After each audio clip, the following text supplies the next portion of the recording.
Melissa, Michael Basura says he and his wife were both scammed out of more than $200,000 in Los Angeles County back in 2011. He says the scammers first gained his trust and then took off with all of his money.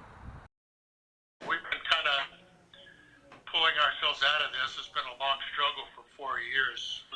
We're finally getting somewhat afloat, but it's still a struggle. We spoke to Michael Basura on FaceTime. He says he and his wife were scammed by psychics out of more than $200,000. Some of our information that we can tell her, so I feel, she may have some kind of ability, but she's using it for the wrong reason. He says back in 2011, Gina Lucifina Lee was working in Los Angeles County, where he lives. She is part of the duo who recently pleaded guilty to felony theft in Lompoc.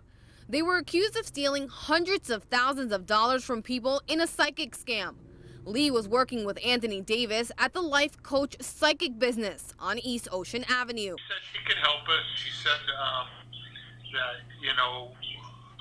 we needed the cleansing. Our house needed to be cleansed. Basura says he told Lee he had paranormal activity going on in his home. She said she could help him get rid of it. We were giving her money for candles and stuff, for bath cleansing and stuff like this. He says she gained their trust, came to their house for barbecues, and even exchanged Christmas gifts. This doesn't work, this is gonna ruin us. This is a lot of money. And then she took me in my hands and held my hand, and she says, "I'm a woman of my word. You have to have faith and you have to trust me." Basura says he has not been paid back any of his money and warns anybody thinking of going to a psychic to do their research first. I see these people as preying on people that are vulnerable, that need help. Basura also says Lee convinced him to empty out his 401k plan to cleanse his money.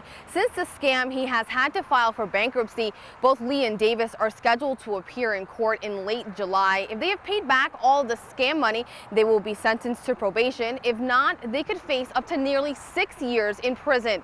In Lompoc, I'm Amanda Valdez, KCOY 12 Central Coast News.